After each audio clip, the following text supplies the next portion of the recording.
Welcome to Tuwards-Eternity's cross-examination concept. We know you came first in the Sirah contest.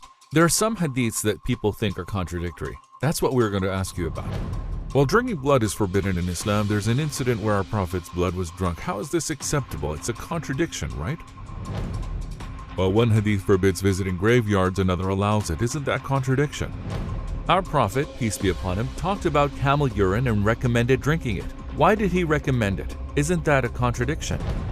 I'm going to ask you a difficult question. If you notice that a hadith contradicts the Quran, what are you going to do then? First of all, why do we need hadiths if we already have the Holy Quran?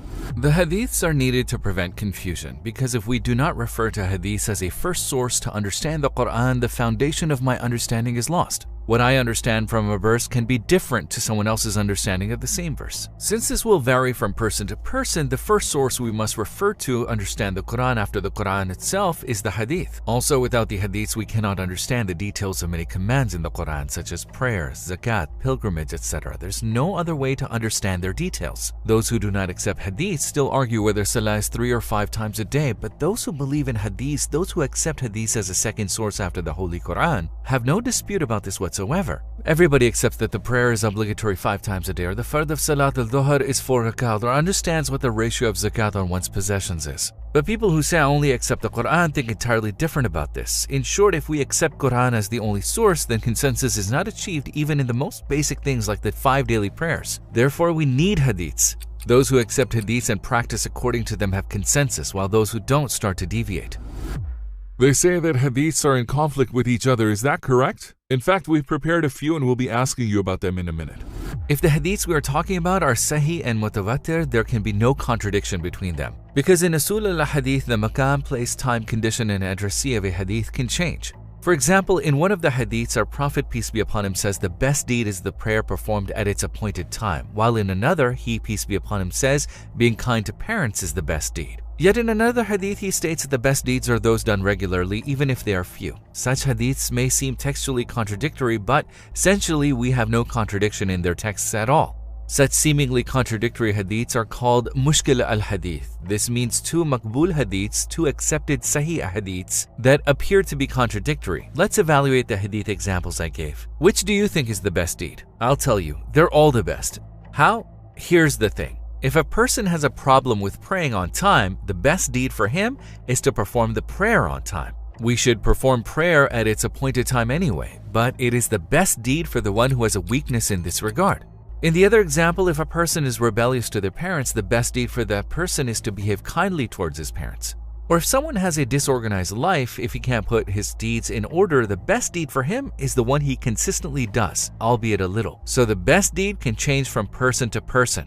In short, all of them are best deeds. Is that why the Prophet, peace be upon him, said those hadiths? Here the addressee is different. We understand this from the hadith. The addressee varies. A companion comes and asks, he, peace be upon him, says, the prayer that is performed on time. Another companion asks the same question, what is the best deed? He, peace be upon him, says, behaving kindly towards your parents. Hadith scholars state that it changes according to the addressee, because how can there be 3 best deeds? It can change from person to person. What's best for me can be what's better for you, and what's best for someone else can be better for me. This is how scholars of Islam explain this. I'm going to ask you a difficult question. If you notice that a hadith contradicts the Quran, what are you going to do then? If the hadiths we are talking about are again sahih and mutawatir, they don't contradict the Holy Quran. For a hadith to be accepted as sahih, it must meet 5 conditions. Those 5 conditions are that its isnad is mutassil, it is not shad or mu'allal, its rawi is fair and has control. What are these supposed to mean? Can you explain a little? For example, if we are to explain one of them, it is for rawi who narrated the hadith to be fair. The attribute fair is for the person to have taqwa, someone who is not considered bad by anyone, someone who didn't even say a white lie in his entire life. These are the attributes that show that a rawi, the narrator of the hadith, is fair. Apart from this, it is not enough for him to be fair, he has to have control. What does control mean here? It means that he has a retentive memory, which means this person doesn't backtrack on his words, saying, oh, it wasn't like this, it was like that. To explain shad, it is a hadith reported by a trustworthy person who contradicts the narration of a person more reliable than he is. Sometimes it is not enough to be just a trustworthy ravi. If there is a more trustworthy Ravi available, then this hadith may not be accepted as Sahih. In short, only a hadith that meets stringent conditions is accepted as Sahih. If a hadith really contradicts the Quran, then Islamic scholars don't accept it as Sahih hadith. Moreover, if you think that a Sahih hadith contradicts the Holy Quran, this could be your misunderstanding. For instance, it is said in a verse, "No one bears the sins of another." In a hadith, it is said, "Do not weep at your loved one's grave, for your weeping adds to the punishment of the dead in the grave."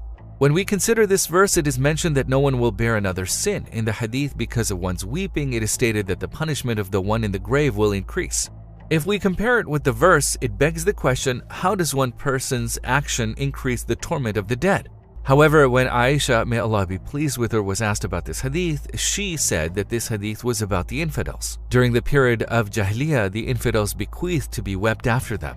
They're the ones who wanted to be wept after them. They wrote this in their will. Secondly, in Islam, after a person has died, they can still hear in their graves. So, if their relatives weep, it saddens them in the grave. It is not because their family weeps and their torment increases. In short, we can misunderstand a verse and a hadith. But when we get to the bottom of the issue or look at the explanations, we can see that there are no contradictions.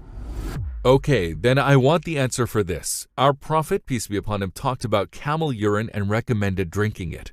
How can urine be recommended when it is one of the things accepted as najasa for wudu and nullifies it? Isn't this a very contradictory matter? If it were like you said, it would be a contradiction. But to understand the matter in this way or to convey it in this way, it is either an indication that you are acting on hearsay or that you have an ulterior motive, because our Prophet, peace be upon him, neither said this about a normal case, nor did he recommend drinking camel urine. Let's read the hadith straight from the text. Anas, may Allah be pleased with him, narrates, "A group of 8 people from Uqi and Oran tribes came to Medina, paid homage to the Prophet, peace be upon him, and became Muslims. After a while, the weather of Medina made them all sick. Upon their complaints, Prophet, peace be upon him, recommended them to go out of Medina and drink from the milk and urine of the camels." You have to pay attention here. The men drank the milk and urine of the camels for a while and recovered their health. I don't even have to say anything more now, because even when we examine the text, we understand this is not the case. What is it? 1. Our Prophet, peace be upon him, didn't recommend this for everybody. It was for a specific health-related incident. 2. It was not only urine, it was milk and urine, so there was a mixture that was going to be a cure for the disease.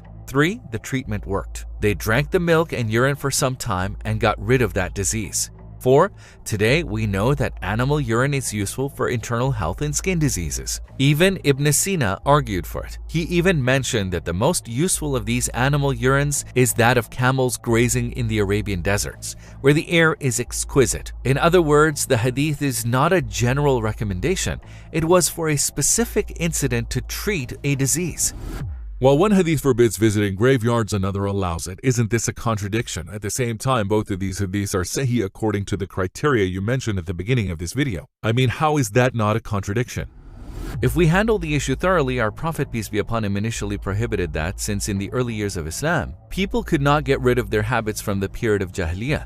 For example, there was inappropriate speech, unnecessary lamentation, bragging about previous dead relatives, non-Islamic behavior. For such reasons, our Prophet, peace be upon him, prohibited it at first, but then he said, "I had forbidden you to visit the graves, but you may visit them now because certainly they weaken your attachment to the world and remind you of the hereafter." He allowed for the visiting of graves. In another hadith, he, peace be upon him, said, "Whoever desires to visit the graves, visit but don't say a bad word." As we can understand from these hadiths, our Prophet, peace be upon him, at first prohibited the visiting of graves due to special circumstances of the continuation of Jahiliyyah habits during the early period of Islam. But then, when those brought by Islam replaced these habits, he, peace be upon him, allowed us to visit the graves again. We are back to what I said at the beginning. It can vary according to the maqam, time, place, and conditions of a hadith. If we pay attention to these, no Sahih hadith contradicts, just like in this issue, and there is an explanation for it.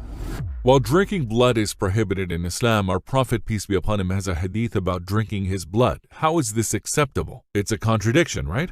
When we look at the Holy Quran, we see that in the 3rd verse of Surah Al-Ma'idah and its interpretation, it is forbidden to drink blood in Islam. The drinking of blood happened twice. The first of these is in the Battle of Uhud, when the Prophet, peace be upon him, was wounded in his temple. The companions tried to remove the rings from his face, and his companion Malik ibn Sinan swallowed his blood. After that, our Prophet, peace be upon him, said, "Hellfire shall not fall on those who have my blood on their blood." This blood drinking incident was an accident. It was unintentional. If you ask why did the Prophet, peace be upon him, say such a thing, we'll get to this issue later. Let's look at another incident. Abdullah ibn Zubair from the companions was 8 to 9 years old.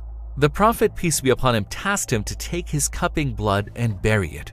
Abdullah ibn Zubair preferred to drink the blood instead of burying it. When the Prophet, peace be upon him, came back and asked about it, Abdullah ibn Zubair answered indirectly, "I got rid of it." The Prophet, peace be upon him, suspected the situation and asked, "Perhaps you have drunk it?" He answered, "Yes." Now, when we look at this issue, we come up with a few conclusions. 1, it was a child who did this. I mean, even if drinking Prophet's, peace be upon him, blood is forbidden, it is a child who did it, so there was no liability. 2, our Prophet, peace be upon him, did not recommend drinking that blood. On the contrary, he, peace be upon him, assigned him to bury it. 3, since he knew that our Prophet, peace be upon him, would disapprove of this, Abdullah replied, "I got rid of it indirectly." In other words, he knew that our Prophet wouldn't approve. The last conclusion we can come up with is, in the beginning we said that our Prophet, peace be upon him, said, "Hellfire shall not fall on those who have my blood in their blood." We understand that his word was held true as Abdullah ibn Zubair was martyred in the siege of Mecca. So this incident is an informal miracle. Our Prophet, peace be upon him, said, "Hellfire shall not fall on those who have my blood in their blood." Abdullah ibn Zubair became a martyr in the siege of Mecca. According to Islamic belief, a martyr will not be touched by hellfire because they become the people of paradise. This hadith is not a chance of denial for us. On the contrary, this is an issue that increases our faith. There are hadiths where our Prophet, peace be upon him, drank water, standing and sitting. Isn't that a contradiction? Yes, in some hadiths of our Prophet, peace be upon him, he drank water standing, and in some of them he forbade drinking it standing and recommended drinking it while sitting down. But the discovery of 2 different narrations is not a contradiction. How? We can draw 3 conclusions from the states and actions of our Prophet, peace be upon him. First of these is sunnah muqaddah. In other words, states and actions that our Prophet, peace be upon him, regularly did. The second conclusion is sunnah ghair muqaddah. In other words, things that our Prophet, peace be upon him, did most of the time and abandoned sometimes, like not praying the sunnah of Salat al-Asr. The third one is what we call the permit. The permit is that our Prophet, peace be upon him, did things contrary to the things that he normally did in extraordinary situations. As we said, drinking water while standing, passing water while standing, or sometimes sleeping on his left side. These are issues that we need to understand as permits. If the Prophet, peace be upon him, did not drink water while standing, or if he never slept on his left side all his life, the people, the ummah, might have thought that these were forbidden. Because of this, our Prophet, peace be upon him, sometimes acted against his normal actions due to extraordinary situations. There is no contradiction in that. The things our Prophet did all the time are called sunnah. What he rarely did is called a permit. We know a lot about protecting animals in Islam. However, we know a hadith about killing the dogs. What kind of contradiction is this? Do you have an answer for this? First, that hadith is not about the dogs wandering around and staying away from people. The expression used by the Prophet, peace be upon him, is fasik animal. There are 5 animals mentioned: scorpion, mouse, predator dogs, kite, and crow. The reason they are called fasik is that they are predatory. They are different from other animals. Apart from this, the vast majority of scholars say that the expression of predatory dogs applies to all predatory animals like lions and tigers, etc. This doesn't mean kill all the predators you see wherever you find them. The Islamic scholars also said if these animals do not attack you, it is not lawful for you to kill them if they do not harm you in the least. For example, all the vermin you find in your house, along with aggressive animals such as scorpions and mice, it is okay to kill them because it is in your house and it has the potential to harm you. But you're not allowed to find and kill them on their turf. It's that simple. But those who convey this hadith to us narrate it as if it tells us to kill dogs that don't harm anyone, anywhere. This is twisting religion. There is an ulterior motive. So when we don't understand the hadith or when it doesn't sound plausible, what path should we take?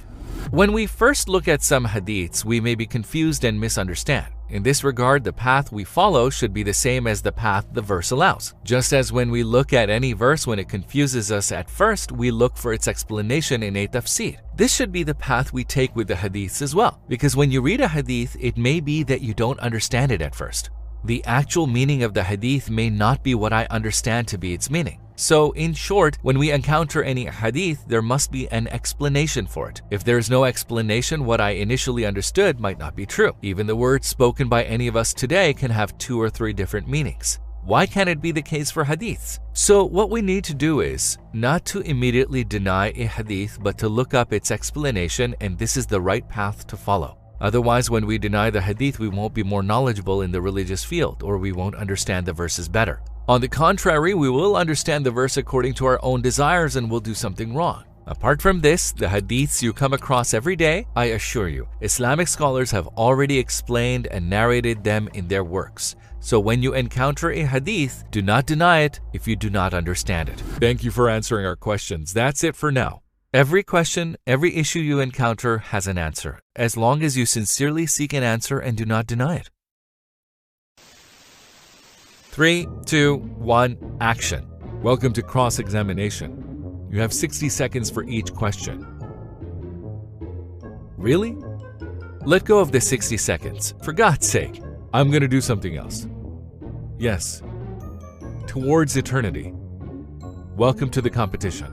It's not like that, is it? It's too complicated. It's too messed up. Welcome to the Tuwards-Eternity Sirah competition. Hello brothers and sisters, and thank you for watching the video. If you want to take a look at more of our videos like this, you can check the playlists we created specifically for you on the right, or you can check out our latest videos on the left. Don't forget to like this video and subscribe to our channel so that we can reach and benefit more people. See you.